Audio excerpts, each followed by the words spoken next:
Քննարկում ենք հարց համար 23-ը կատարողականի գնահատման պիլոտային ծրագրի 2025 թվականի երկրորդ կիսամյակի արդյունքների վերաբերյալ հարցազեկուցող փոխվարչապետ Տիգրան Խաչատրյան։ Համեցեք, պարոն Խաչատրյան։ Շնորհակալություն մեծարգո վարչապետ, հարգելի գործընկերներ, ձեր քննարկման է ներկայացվում կառավարության առաջնահերթությունների ուղղությամբ կատարողականի գնահատման եւ դրա արդյունքներով պետական մարմիններին գումար հատկացնելու վերաբերյալ կառավարության որոշման նախագիծը։ 2025 թվականի նոյեմբերին կառավարությունը հաստատեց կատարողականի գնահատման պիլոտային ծրագիրը, որը պետական կառավարման համակարգի արդյունավետություն շարունակաբար բարձրացնելու կարևոր քաղաքականություն է։ Ծրագրի հիմքում աշխատանքի բարձր արդյունքների համար պետական համակարգի աշխատակիցների նյութական խրախուսումը եւ այդ եղանակով հանրային ծառայության որակի բարձրացումը։ Այս ուղղությամբ հետևողական աշխատանքային հիմքն է, որը պետք է ապահովի համակարգում մրցունակ կադրերի պահպանումը եւ նորերի ներգրավումը, ինչպես նաև երաշխավորի, որ կառավարման մարմիններին հատկացվող հանրային ռեսուրսները ծախսվում են ամենաարդյունավետ ձևով եւ ուղղվում են որակյալ պետական ծառայության կազմակերպմանը։ Նախորդ տարեվերջին ամփոփեցինք 2025 թվականի առաջին կիսամյակի ծրագրի կատարողականի գնահատականը 15 կառավարման մարմինների համար։ Գնահատվեցին սահմանված 57 ուղղություններով կատարված աշխատանքի արդյունքները եւ պետական մարմիններին հատկացվեց 3.6 միլիարդ դրամ լրացուցիչ վարձատրության ֆոնդ։ Հիմա գնահատել ենք 2025 թվականի երկրորդ կիսամյակի ծրագրով տարված աշխատանքը եւ կարող ենք ասել, որ խրախուսման համակարգի պիլոտավորումը կառավարման մարմինների առաջնահերթությունների ուղղությամբ կենտրոնացման հարցում ստանում է կարևոր նշանակություն։ Այս կապակցությամբ կարևոր եմ համարում նշել, որ երկրորդ կիսամյակում կատարված աշխատանքների ամփոփ գնահատականը մոտ է սահմանված ամենաբարձր ամբողջությամբ կատարվածին։ Հաշվի առնելով այս արդյունքները 2025 թվականի երկրորդ կիսամյակի արդյունքներով լրացուցիչ վարձատրության նպատակով հատկացվող միջոցները կկազմեն մոտ 4.6 միլիարդ դրամ։ 2025 թվականի երկրորդ կիսամյակի համար հատկացումների կարևոր առանձնահատկությունը նաև այն է, որ գործնականում հաշվի կառնվի այն հանգամանքը, թե առաջին կիսամյակում խրախուսվածների կողմից ինչպես է իրագործվել կրթության նպատակով դրամական ներդրումների պահանջը։ Այս կիսամյակի ավարտին կունենանք ընդհանրական հաշվետվություն այն մասին, թե պիլոտային ծրագրի շահառուները որքան դրամական ներդրումներ են կատարել կրթական ծախսերի ուղղությամբ։ Պետք է նշեմ նաև, որ պիլոտային ծրագրի արդյունքների վերլուծությունը մեզ թույլ է տալիս զուգահեռաբար աշխատել օրենսդրական կարգավորումների մշակման ուղղությամբ, որի վերջնականացման արդյունքում հնարավորություն կունենանք պիլոտային ծրագրի ցանցում կատարել երկարաժամկետ կարգավորումների եւ այս տարվա ընթացքում ազգային ժողովի քննարկման ներկայացնել հանրային ծառայության վարձատրության մեխանիզմները օրենքով կարգավորելու վերաբերյալ առաջարկություն։ Խնդրում եմ հաստատել։ Շնորհակալ եմ, պարոն Խաչատրյան, հարգելի գործընկերներ, ես կրկին ուզում եմ ձեզ հետ կիսեմ իմ համոզմունքը, որ մենք այս մեխանիզմով ինչքան էլ ծանր քննադատությունների ենք արժանանում, մեր պետության հետագա զարգացման ճանապարհին կարևորագույն մի քայլ ենք անում, որը լիարժեքորեն տեղավորվում է այլոց շարքում մեր պետության հարատևության օրակարգի մեջ, որովհետև այստեղ մենք նաև փորձով համոզվել ենք, որ այս համակարգը առաջին հերթին արդյունքներ է բերում Հայաստանի Հանրապետության քաղաքացիներին եւ ընդհանրապես մեր պետական ռեսուրսների առավել արդյունավետ կառավարմանը։ Ուզում եմ ընդգծել նաև, որ այս համակարգը ես կարևոր եմ համարում հակակոռուպցիոն քաղաքականության տեսակետից։ Էլի ուզում եմ հիշեցնել, որ 2018 թվականի ժողովրդական ոչ բռնի Թավշյա հեղափոխությունից հետո մենք կոռուպցիայի ընկալման համաթվերում շատ մեծ աճ արձանագրեցինք, առաջընթաց արձանագրեցինք, բայց մի X պահի եւ այսօր էլ որոշակի լճացում կա եւ ես կարծում եմ, որ մենք պետք է մեր երկրում հակակոռուպցիոն ստանդարտները ավելի խստացնենք, ավելի բարձր ստանդարտներ սահմանենք եւ այս որոշումը տեղավորվում է նաեւ այդ տրամաբանության մեջ եւ հաջորդը, որը ուզում եմ ընդգծել, ելի նախկինում էլ ասել եմ, մեզ հարկավոր է սեփական աշխատանքի վրա գերկենտրոնացած պաշտոնյա, ով առավելագույն ջանք է գործադրում իր առջև դրված խնդիրները լուծելու համար։ Այստեղ գիտեք, կարևոր հանգամանք է նաև, որ մենք խթանում ենք պետական պաշտոնյաների կրթական մակարդակի շարունակական բարձրացումը, բայց ես ուզում եմ սրա մյուս կողմն էլ նայենք։ Սա ըստ էության նաև ներդրում է շատ կարևոր մեր կրթական համակարգի հետագա զարգացմանը, որովհետև ես այսօր արդեն տեսնում եմ եւ զգում եմ, որ մեր շուկայում, կրթական շուկայում արդեն նոր ծառայություններ են ձևավորվում, նոր առաջարկներ են անում, ինչը իր հերթին բերելու է տնտեսական լրացուցիչ էֆեկտի, որովհետև այդ ծառայությունները, որ ձևավորվում են, բնականաբար իրենք միայն պետական պաշտոնյաների համար չեն գործելու, այլ ընդհանրապես շուկայում սկսելու են գործել եւ փորձել հնարավորինս լավ ծառայություններ ձևավորել, ձևակերպել եւ այդպիսով մատուցել հանրությանը, ինչը ընդհանուր առմամբ մեր ռազմավարական ծրագրերի հետ համահունչ է, մենք աշխատանքի արդյունավետության եւ արտադրողականության հետ կապված ծրագրեր ունենք եւ այդ ծրագրերը նույնպես էականորեն շահելու են այս ամենից եւ ի վերջո նաեւ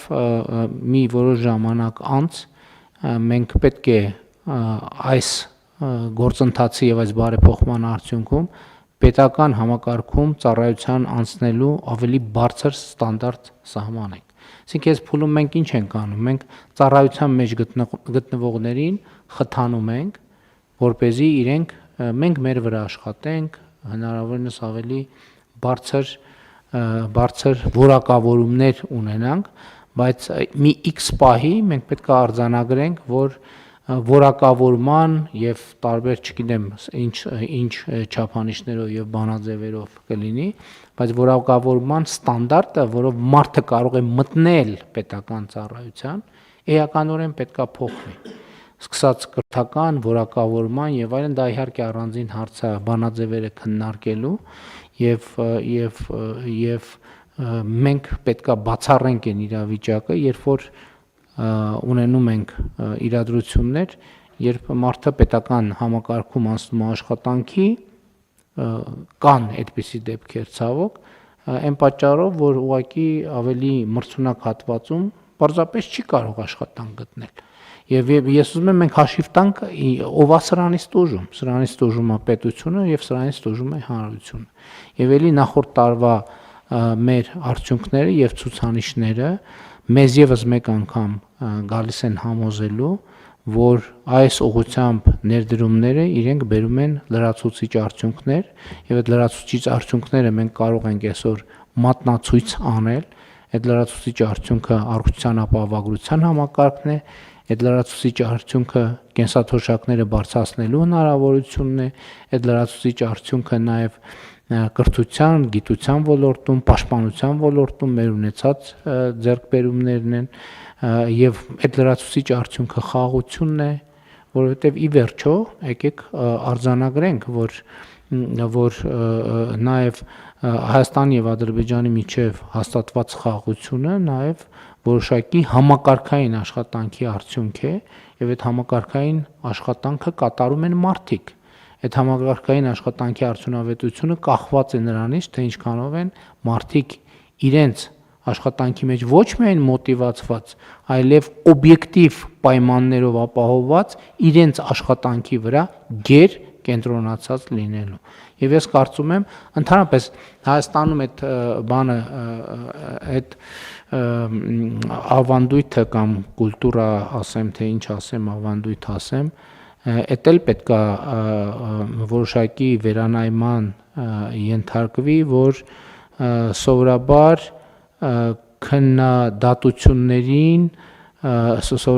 քննադատություններին արձագանքը արդարանալն է, բայց այդ լավ ման չի։ Քննադատությունների արձագանքը պետք է լինի հետևյալը, մենք մեր դիրքորոշումները սկզբունքային ձևով պետք է պաշտպանենք։ Ես ընդհանրապես կարծում եմ, որ տեսեք 2020 թվականից հետո հասկանալի իրադրությունների հասկանալի բերումով մենք հիմնականում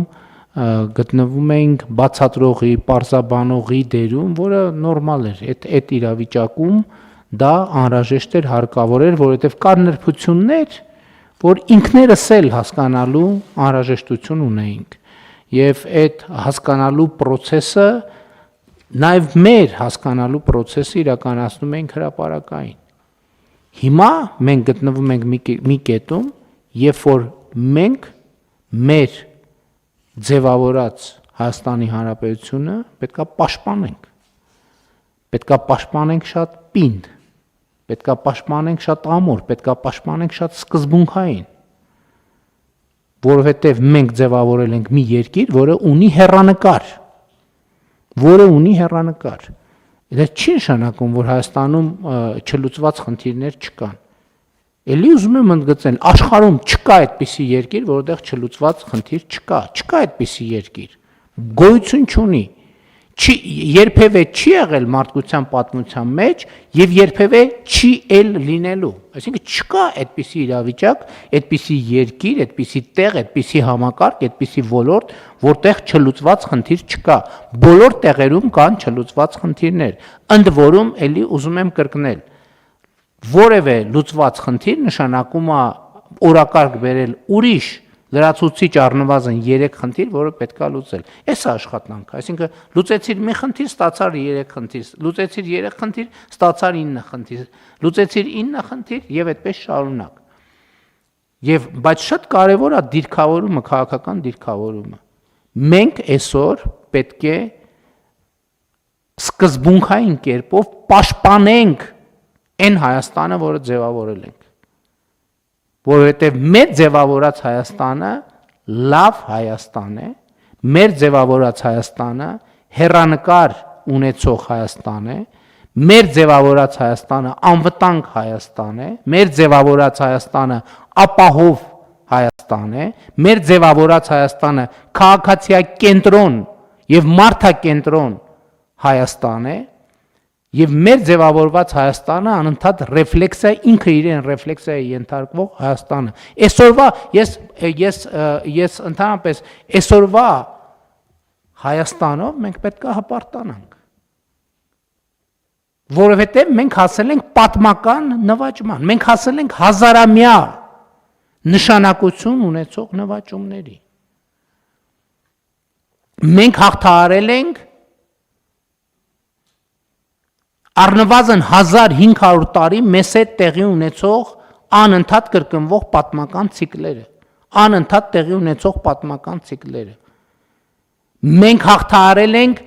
ուրիշների կողմից մեզ պարտադրված հայրենասիրության մոդելները, երբ որ մեզ կաղապարը տվել են, ասել են, այ դուք սենց պետք է սիրեք հայրենիքը, ձեր տան պատերին պետք է այսինչ նկարը կախածը լինի, դուք պետք է երգեք այսինչ երգերը, արտասանեք այսինչ բանաստեղծությունները եւ այլն եւ այսպես շարունակ։ Հիմա մենք առերեսվում ենք մեր պատմության, մեր իրականության եւ մեր անելիքների հետ եւ մենք ենք դա անում։ Այդ ճանապարհին մենք կսխալվենք, այդ ճանապարհին վերանայումներ կանենք։ Բայց ժամանակին մի կարգախոս կար Հայաստանում,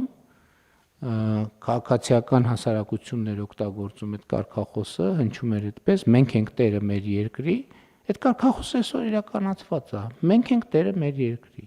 Դա ամենամեծ նպատակն է, որը ընդհանրապես եղել է եւ այդ նպատակը իրագործված է, մենք ենք տերը մեր երկրի։ Եվ հիմա պետք է ձևավորել այնպիսի պետական համակարգ, որը հարատև ապահովի Հայաստանի Հանրապետության քաղաքացիների սեփական երկրի տերը լինելու փաստը։ Եվ այս իրողությունը պետք է շարունակական զարգանա։ Եվ մենք այսօր դա կարող ենք անել եւ մենք այսօր դա կարող ենք մեզ թույլ տալ, որովհետեւ մենք մեր գոյատևման օրակարգը փոխարինել ենք զարգացման օրակարգով։ Այսօր Հայաստանի Հանրապետությունը չի գոյատևում։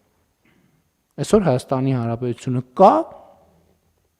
զարգանում է, աշխատում է, զարգանում է, ձևավորում է օրակարգեր, լուծում է այդ օրակարգերը, լուծված օրակարգերից նոր օրակարգեր են բխում, լուծում է նաև այդ օրակարգերը։ Այսօր Հայաստանի Հանրապետության միջազգային հեղինակությունը շարունակաբար աճում է։ Այսօր Հայաստանի Հանրապետության տարածաշրջանային հեղինակությունը աճում է։ Այսօր Հայաստանի Հանրապետությունը ի վիճակի է ինքը զբաղվել իր միջավայրում իր համար հարմարավետություն ստեղծելով։ Իր համար հարմարավետություն ստեղծելով։ Եվ սա շատ կարևոր բան է։ Թվում է պարզ, բայց շատ կարևոր բան է։ Եվ մենք պետք է շարունակենք այս ճանապարհը եւ այս բոլոր խնդիրները լուծելու համար մեզ պետք է արդյունավետ պետական կառավարման համակարգ։ Եվ մենք գնում ենք այդ ճանապարհով։ Հավանիչ տեսանյութը եւ բաժանորդագրվիչ նորությունները բաց չթողնելու համար